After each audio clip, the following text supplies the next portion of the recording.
Hello. This is a blog about motorcycles. I'm also recording this while lying on my back in bed.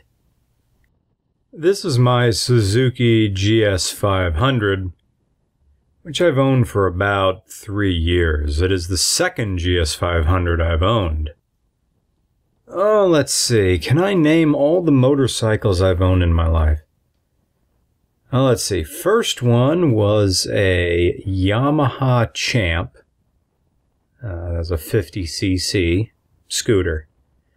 Second motorcycle that I owned was a 1982 Honda CM250C, which I named the Red Menace. That was my first real motorcycle. It had no hydraulic anything on it. It had mechanical drum brakes, front and rear. The Honda CM250C was what would eventually become the Rebel, or Honda Nighthawk, depending. It was really closer to the Honda Nighthawk than it was the Rebel, because the Rebel has a disc brake on the front, while the Honda Nighthawk 250 is still mechanical drums front and rear. If people say, you know, I want to own a motorcycle, but I never owned a motorcycle before, what should I buy? You should buy a Honda Nighthawk 250. Not because it's a safe bike, but because it's a rather unsafe bike, and it forces you... Now, see, I know the weird thing that I said, like, you should buy it because it's unsafe, but it's unsafe in your favor, as opposed to, say, a Honda CBR 600 or Gixxer 600 or R6 will be unsafe against you.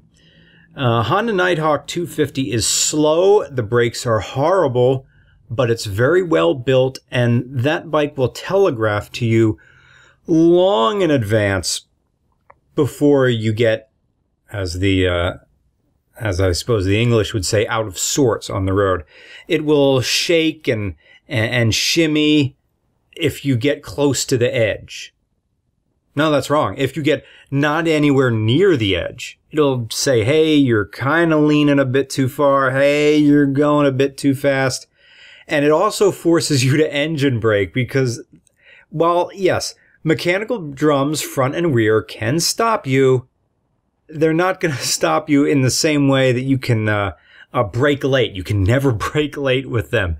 You have to gear down and use the engine to stop. So yeah, best bike to buy, to learn on, is a Honda CM250. No. Honda CB250 Nighthawk. And you can buy them really cheap, and they hold their value very well. They also get between 60 and 70 miles to the gallon, so right on there. My third motorcycle was a Suzuki GS500 that I bought in Valley Forge. That was my first one, not the one you see here. The first GS500 felt like my first big bike. And I'll never forget the time when I cracked that throttle open. And a lot of people now go, oh, GS500, it's slow. And including me, I say it's slow. But coming from a 50cc and later a 250, one other thing about the Honda CM250 and Nighthawk and Rebel is that they are parallel twin bikes, parallel twin engines, but they only have one carburetor. A single carburetor feeds 2 pistons. Yeah, I know the old Harleys did that too, but this setup was how even that little carburetor would deliver fuel to those cylinders. Who knows? It just sprayed fuel in there. Anyway, Suzuki GS500 that had CV carb, more sophisticated carburetors, and you tune those carburetors up really well. They're amazing. People wonder why, hey, why did Suzuki never get on with fuel injection for the GS500? Well, the GS500 doesn't need fuel injection. And I remember seeing this one video. It was from Brazil or something like that. It was a like weird, grainy, filmed with like a, as the kids say, filmed with a potato, video of some person claiming to have an EFI setup on a GS500. But you're not going to get any more power than you're getting out of those two slingshot, as sometimes people say, slingshot carburetors. So I remember the first time I cracked my first GS500 open, and I went 80 miles an hour on a back road. Not a thing you're supposed to do, but I had never felt a bike that could just pull away on its own in any gear. And even though a GS500 makes like 40 horsepower. I had that one, it was a 1998. That was the one with the silver engine. And had that one for about maybe 2 or 3 years. Squared off 2 sets of tires on that. It was great. I rode that thing everywhere. I rode that through Manhattan. I rode it out Long Island, rode it out to Pittsburgh. It was amazing. Sold it when I went to grad school because I needed books. I lasted about a year, maybe a year and a half without a motorcycle, and then I bought a 1970 Honda CL175 Scrambler. That, going back to, no, wait, I'm getting ahead of myself. Yeah, there were other bikes in between that and that. After the Orange Crush, after the GS500, I didn't have a bike for a while, and then the itch just got me. And a guy in Port Carbon had a, he was working at the prison up in Frackville, and he had a 1980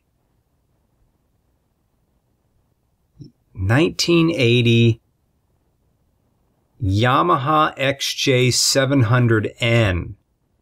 And that's a bike from the tariff years. That's an inline 4-cylinder engine, 4 carburetors, double cam, but like the GS500, only 2 valves per cylinder. And that bike, that had about 80 horsepower. And I think most of those was the engine making 80, or was it getting 80 to the rear wheel? I can't remember. Shaft drive, completely maintenance free, the most reliable bike I've ever owned. It didn't really excite me a whole lot, but I needed a bike. And I remember riding around with it. I was singing that intro song to that one LucasArts game, Full Throttle. I think point and click adventure games, you know, stuff like that. Had that bike for, I think, a summer. And then I got a 1991 Suzuki DR350S. It's the dual sport. Oh, that bike I miss a lot. That thing would have got me in so much trouble, because it wants to wheelie and it's light and you can beat that bike up. I drove that thing in strip mines, crashed it a bunch off roads. I got home, just bent everything back into position, tightened down the nuts. Man, that thing could take a beating. And comfortable too. Good mileage. Oh, kickstart only. So if you stall at a red light, you gotta go, hang on everybody, all impatient cars behind me. Gotta pull in my comp release. Gotta kick this thing over. I remember I stalled it at a light and I got like 1-2 kicks and it didn't start. I didn't want to hold anybody up, so I just pulled the bike up onto the curb and, you know, pumped away there until it got going again. Oh, I miss that bike so much. I want another one. No, I want the big 650. I want the DR650. DR650 SE or DR650S or whatever they're making now. They're all good. Okay, so what did I have after the dual sport? Sold, yeah, that one was what I sold for books in grad school. And to have a nice pad of money when I moved to Kutztown. So in Kutztown, year goes by, got the itch again because it was springtime. bought a 1970 Honda CL175 Scrambler for $500. And that thing gave me joy over the winter fixing that back up. Learned a lot about 1970s electrics. Learned how to clean up old electrics. Really learned how to tune carburetors using that. Because those things had circular slide carburetors, I think. Man, that thing made 20 horsepower. It was great. That was a parallel twin. And it had 2 carburetors on it. And it was 175 cc's and 2 cylinders. Little tiny things. And that thing could move. You know, that thing would do like 65. That was great. I rode that bike. No, I didn't take that on Interstate 78. No, I went the back way to Kutztown. Old Route 22. Yeah. Oh, that thing was great. Limited in what it could do with the power, but it was wonderful riding around. That was before the lights on law in 77, so I had the option of turning all the lights off. You could just ride around during the daytime, and I think the law in Pennsylvania is if a bike is older than 1980, you don't have to have that headlight on. Not that it's a bad idea to ride around with your headlight on, but headlight off, but you can ride around with it off. That's the law. If it's older than 1980. Turn signal's kind of weird on that bike, and the starter was kind of an afterthought. It had a starter and a kickstart backup, and you really need to have a juiced up battery to make those bikes run right, because your stator that was in it, you were breaking even when that thing was running.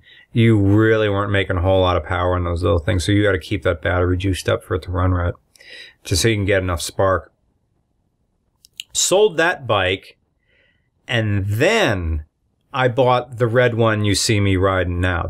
I went back to the GS500 because to me the GS500 gives you the feeling of an older style bike, but with modern reliability. And the only other bike that really does that is the Triumph Bonneville, that gives you an old style feel with modern reliability. Harleys occupy for me, a different realm. They're on a different podium. They're off to the side, and I'd love to get into them. I've never owned one. I've never had the money to own a Harley. Maybe someday if regular cars takes off, I'd buy one. The only two that really tickled my fancy was the Sportster 12, the one that looks like the flat track racer. That one was funny because I like rear sets. Standard pegs, I don't really like forward controls, but I do like them when they're on the Fat Boy. I did have fun riding the Fat Boy. That was a fun bike. Rode it at a demo day. So all the bikes I'm going to talk about that I own from here on out, I've also owned Red Rebecca or Rebecca that I'm riding right now. Now I moved into having 2 motorcycles. And motorcycles are great because you can be poor but still have them, because you buy a bike for like $1,000 and you have a perfectly usable machine. And name me a car that you can just ride across the state and back for that, like drive across the state for that, out and back for $1,000, and it's not gonna give you any problems. So, let's see. All right, so I park on my glassed-in porch when I was living in Kutztown. I park Rebecca in there and start moving on to owning 2 bikes. I owned a 2000 Honda Elite 80cc scooter, and it doesn't really matter what year it is because all the Elite 80s are the same, Honda Elite 80s. I bought that scooter because I wanted a scooter, and I suppose I missed that little Yamaha Champ I had way back in the day. I bought it in Lehighton for $400. fixed it up, sold it on for $900. And who did I sell it to? So I sold it to a young man who showed up in a Ford Explorer. And, we tested the scooter by carefully laying it down in the grass and seeing if it would leak if you lay it over on its side. And it didn't, so we packed his Ford Explorer full of blankets, old blankets, and sent him on his way. But while I had that, I think I had that thing for a full year. Yeah, 2 semesters went by, and that was my way of getting around Kutztown on that Elite 80. You know, I never had a girl hop on the back of any motorcycle, but I had one or two hop on the back of that scooter. And it could carry 2. That was the crazy thing about the Elite 80. What does it make? 5 horsepower? But it has little flip-out pegs for a rear passenger. I took one of my buddies who worked at Kutztown University Radio with me. On the bike and like, let me give you a ride. I always wanted to give people rides on the scooters. I'm like, you have to understand how fun this thing is. Come on. I would just shove the scooter on people like, please ride it. And, took my buddy for a ride on it. And, the first thing he said when he hopped on the back was no homo. So we went straight down, on Main Street in Kutztown, between the or like right in front of Old Main. And I have the thing pegged. We're going like 20 miles an hour. A little engine screaming away, a little piston slapping all over the place. And, waving to people. People wave to you. They're happy to see this little sort of slice of the 1980s, even though it was a 2000 model, just like going down the road. And what else did I do with that thing? Man, I'd take that to the store, and I would wave to all the Harley guys on that scooter. I'd be like, hi! You know, where you wave to someone, and it's not the up and down wave, but the side to side wave. Like, I'm on a field trip. Hi, guys! And they had fun with me, like, oh, nice bike. And I would rev that thing at the stoplight, you're like holding it back with the front brake and, just revving it there, or like holding it back with my feet. Cause you could just put on the gas on that thing and then just hold it back with your arms. It would try to rear up a little bit. And I'm like, I don't know if I can take care of this. This is a beast here. Oh yeah, sold the scooter. It was limited, of course, what it could do. I couldn't leave Kutztown in it. I tried going out Kutztown Road as far as like, I think TC's wine, like food and spirits restaurant. That thing got really sketchy if you got that thing past 35 miles an hour. Because those wheels weren't balanced. Their tires weren't balanced. They weren't meant to be. And, it, didn't really have a fork. It had like a fondue fork, the thing, the bars would just come up and go up into a straight pipe that would just go up to your thing. So, no, wait, I got that. I think I buried it one time downhill with a breeze, on some of the back roads, by Kutztown. I got that thing down and I got the wind on my back. Cracked that thing open. I got that thing. It had a, it said it would go 55. That's how far the speedometer would go. And I got that thing to go 55. I buried it. And I thought, I'm going to crash.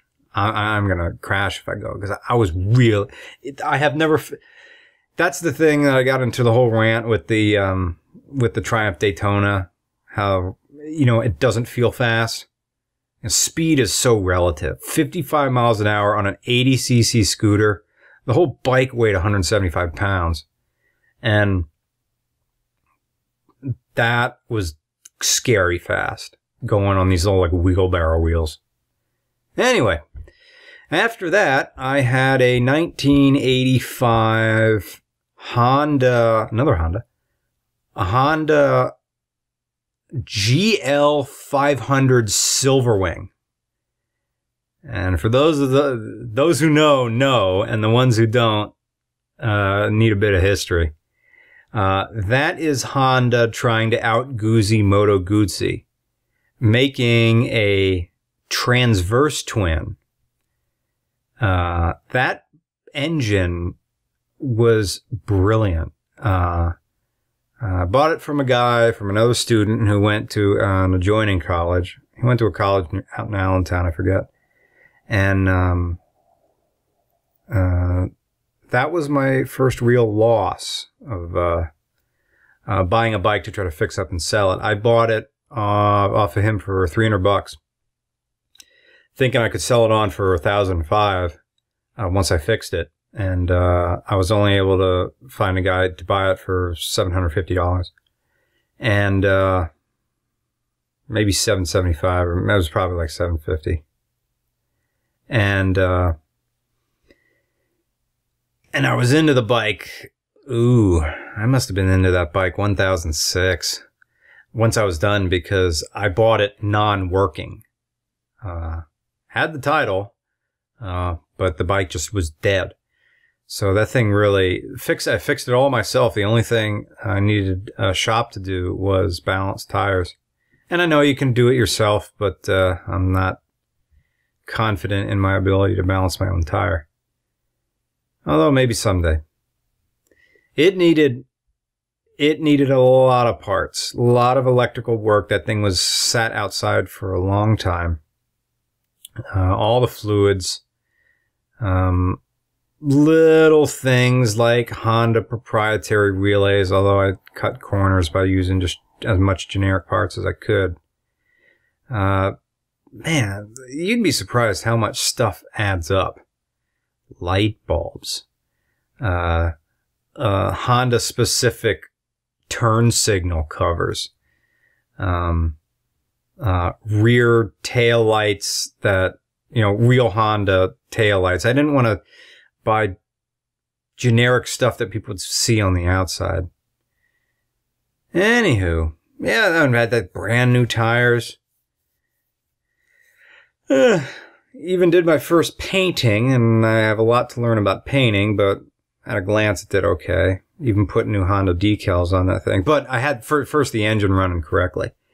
That thing had a Mach 2-in-1 exhaust on it, which was period correct. Oh, yeah, the engine's so good. So smooth. And it was a 500cc engine. Push rod, but 4 valves per cylinder, and I think that thing redlined at either 9.5 or 10,000 RPM. And it had a monoshock in the rear, air suspension, front and rear. Figure that, oh, wait a minute. Did I say that was an 85? This was an 81. 1981 bike with air suspension. What you did is you put a bicycle pump up to it and pumped it up. And that thing ran smooth, had a big old windshield, saddlebags. And I rode that thing around. I don't really miss it, though, because it was a bit thirsty for what it was, and standard controls didn't really do it for me. But shaft drives, and that was a shaft drive as well, really spoil you. So once I sold that, I was just back to riding Rebecca around, which what you see here.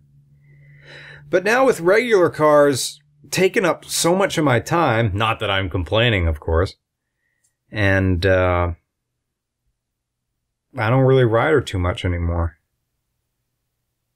I found a little leak. I think it's a crankcase cover. I got one coming in from Bike Bandit. I know there's other places to get parts, and I know Bike Bandit charges a little bit more, but they get it to you quick. And if you got to return something, they don't give you a hard time. So once I find out where this thing's weeping oil from, see, it's either the gasket around the oil pan or it's the crankcase gasket on the left side. And I think it's the crankcase gasket on the left side, because I started cleaning a lot of the stuff off. I found this really good cleaner. It's called Wax Cleaner, and or Cleaning Wax. It's just called Cleaning Wax. I think DuPont or something makes it.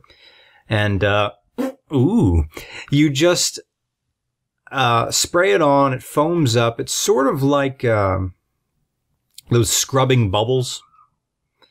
You put it on, and then it foams up, and I'm just watching all the grease and stuff fall off. So yeah, once I fix this crankcase cover, I'm going to sell this bike. And what would I use the money for? Either a new computer or a Nikon D610, because I saw the reviews on that, and I watched some of the video, and all my old lenses will work with it, and it'll be one of those things. But so that's me and motorcycles. Any questions? I wonder if we should do some sort of live event somehow. I know Google can do something about that. I mean, the Roman and I would have to be wearing masks or something like that. Alrighty. Good night.